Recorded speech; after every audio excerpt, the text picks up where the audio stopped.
മരണത്തിന് ശേഷം എന്ത് എന്നുള്ളത് മനുഷ്യരാശിയെ എന്നും കുഴപ്പിച്ചിട്ടുള്ള ഒരു ചോദ്യമാണ്. നാളിതുവരെ അതൊരു നിഗൂഢതയായി തുടരുന്നു. സാധാരണയായി ഇസിജിയിൽ കാണിക്കുന്ന ഒരു പരന്ന വര ഹൃദയത്തിൽ നിന്ന് സിഗ്നലില്ലെന്നും നിങ്ങൾ മരിച്ചുവെന്നും സൂചിപ്പിക്കുന്നു.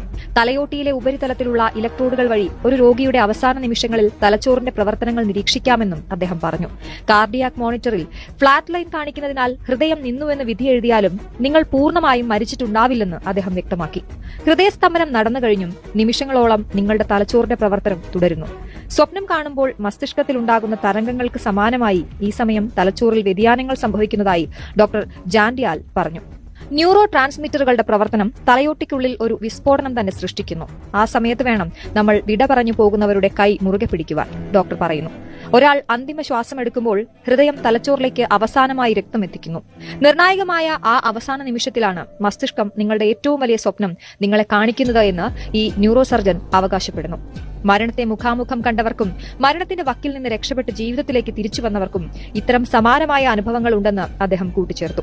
മരണസമയത്ത് ഒരാളുടെ ജീവിതകാലം മുഴുവനും ഒരു സിനിമയിൽ എന്ന പോലെ അയാളുടെ മനസ്സിൽ തെളിയുന്നുവെന്നും മസ്തിഷ്ക മരണം എന്നത് അവസാനമായി നിങ്ങൾ കാണുന്ന ഒരു വലിയ സ്വപ്നമായി കരുതാമെന്നും അദ്ദേഹം പറഞ്ഞു.